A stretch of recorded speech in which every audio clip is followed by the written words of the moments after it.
semua, dalam video ini kita akan membahas modul 4 tentang pemrosesan data dalam sistem organisasi komputer. Tujuan utama dari modul ini adalah memahami bagaimana data diproses oleh komputer dan perangkat-perangkat. Selanjutnya kita akan mengetahui apa itu data. Data adalah penggambaran fakta atau instruksi yang dapat dioleh manusia maupun mesin. Contohnya angka, huruf, simbol, gambar, bahkan suara. Dalam komputer, data akan diolah menjadi informasi yang berguna. Selanjutnya, kita akan membahas siapa yang mengolah data. Otak utama komputer yang bertugas mengolah data adalah CPU atau Central Processing Unit.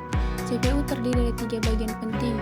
Yang pertama itu CPU Central Unit, 2 ALU Arithmetic Logic Unit, 3 memori.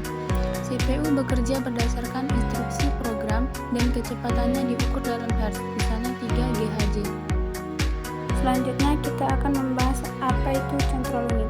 Central Unit bertugas mengambil instruksi dari memori, menafsirkan instruksi tersebut, lalu mengatur komponen lain seperti ALU atau Arithmetic Logic Unit, memori dan perangkat input atau output agar bekerja sesuai dengan instruksi tersebut.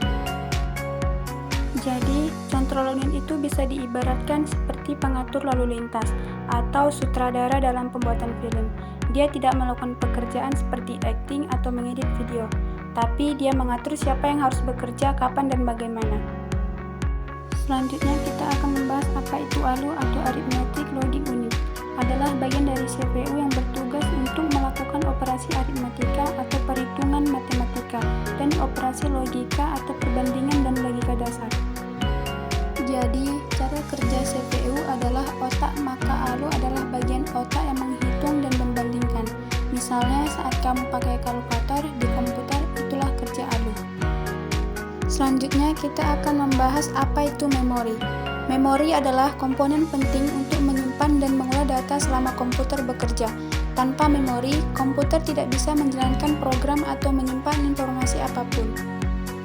Jadi, cara kerja memori itu yang pertama yaitu register, jadi contohnya tangan kamu yang memegang alat hitung. Yang kedua RAM, yaitu meja kerja kamu. Yang ketiga hard disk atau SSD, lemari penyimpannya. Yang keempat cache, barang yang selalu kamu taruh di saku karena sering dipakai. Jadi seperti itu cara kerja memori. Selanjutnya kita akan membahas apa itu fungsi pemrosesan data. Jadi pemrosesan data adalah proses mengubah data mentah menjadi informasi yang berguna. Dalam sistem komputer, proses ini dilakukan oleh CPU dengan bantuan komponen lain seperti CPU, ALU, dan memori yang sudah saya jelaskan sebelumnya. Selanjutnya, kita akan membahas fungsi dasar pemrosesan data. Jadi, fungsi pemrosesan data ini ada 5. Yang pertama yaitu mengambil program dan data input. Jadi, komputer mengambil data mentah dan instruksi program dari perangkat input, misalnya keyboard, mouse, atau file. Jadi, data ini kemudian dikirim ke memori untuk diproses. Yang kedua, menyimpan program dan data. Jadi, data yang sudah diambil akan disimpan sementara di memori atau RAM. Komputer menyimpannya agar dapat digunakan saat proses berlangsung. Yang ketiga, menjalankan operasi aritmatika dan logika. Jadi, data yang disimpan akan diproses oleh ALU atau Arithmetic Logic Unit, atau ALU melakukan perhitungan matematis dan perbandingan logis sesuai instruksi dari program. Yang keempat, menyimpan hasil sementara dan akhir. Jadi, setelah diproses, hasilnya disimpan kembali ke memori dan disimpan sementara di RAM atau permanen di hard disk. Yang kelima, menampilkan atau mencetak hasil output. Hasil yang telah diproses akan ditampilkan di layar, dicetak melalui printer atau dikirim ke perangkat lain. Selanjutnya kita akan membahas contoh nyata sistem pemrosesan data. Yang pertama, sistem pengolahan data penjualan. Yang kedua, sistem absensi pegawai. Yang ketiga, sistem data akademik di sekolah. 4. Semua ini melibatkan proses input, olah data, dan output. Jadi, pemrosesan data adalah inti dari kerja komputer dengan CPU, CU, ALU, dan memori. Komputer bisa mengubah data mentah menjadi informasi yang berguna.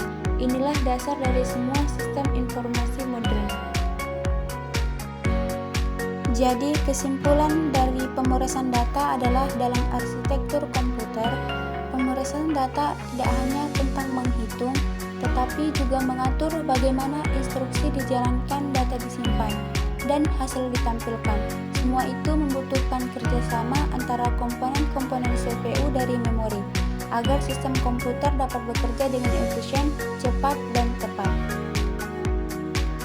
Terima kasih telah menyimak. Semoga kamu sekarang lebih paham bagaimana komputer memproses data. See you next time.